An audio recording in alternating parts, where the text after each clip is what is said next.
And it's something that has always appealed to us. Like this, it's very often colorful, life-size, it's close to the picture plane. It's actually a Dutch translation of the work of Caravaggio.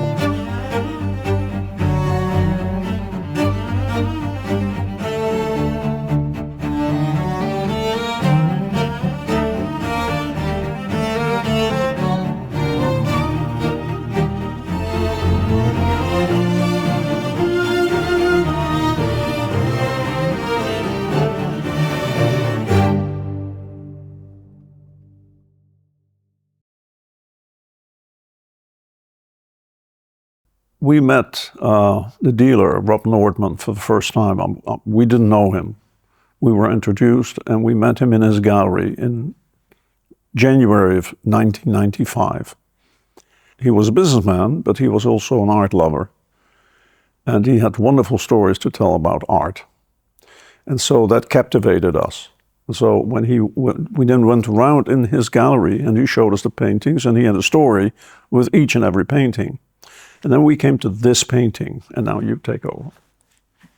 Well, I think that Rob somehow realized, or he had a feeling, that George was a different kind of maybe buyer.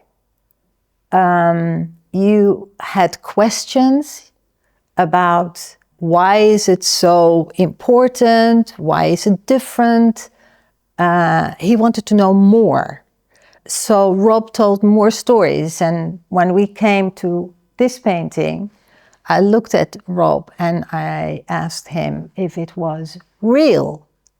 And he looked at me and he started to laugh and he said, "Of course it is, but why are you asking this?" And I said, "Because it's so colorful and it makes me so happy."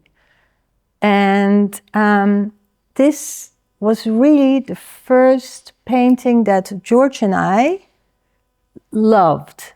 And we really were impressed by the quality and the colors and the subject, because it wasn't a Catholic painting.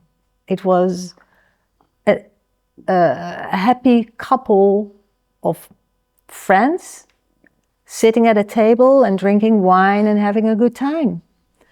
And it's even now, 30 years later, that kind of art is still our taste. We have a number of Caravaggios paintings, actually quite a large number in the collection, probably more than pretty much any other private collection that I know worldwide. And it's something that has always appealed to us. Like this, it's very often colorful, life-size, it's close to the picture plane. It's actually sort of a Dutch translation of the work of Caravaggio. It's very Dutch in its language, in the way it's portrayed. The principles of Caravaggio are kept, but very much in a Dutch manner, and that sort of attracts us. Caravaggio was a phenomenon at the end of the 16th century in Italy. He was a man who introduced a new language in painting. His paintings consist of large figures, an indifferent background, close to the picture plane, strong chiaroscuro, strong light, effects. Darkness light effects in other words, everything combined.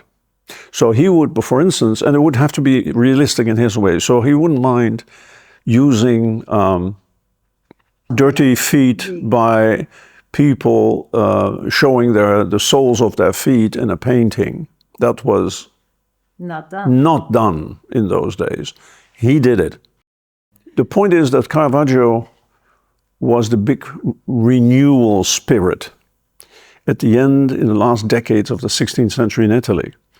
And Dutch painters very often, after they had their initial training in Holland, they very often went to Italy to look at the great masters, the Michelangelo, all the great masters that could be seen there, in order to learn from these. And so a lot of these painters actually went to Italy, or and came in touch with the work, saw the work of Caravaggio. And this was like, an explosion. This was new. And they liked it. And they interpreted it in their own northerly way. I would almost say Dutch manner. And that is what we call today Dutch Caravaggism.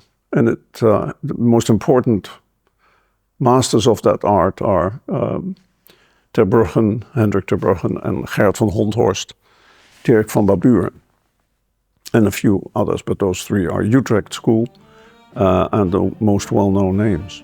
And they are in our collection. And they are in our collection, Yeah. yes. Yeah.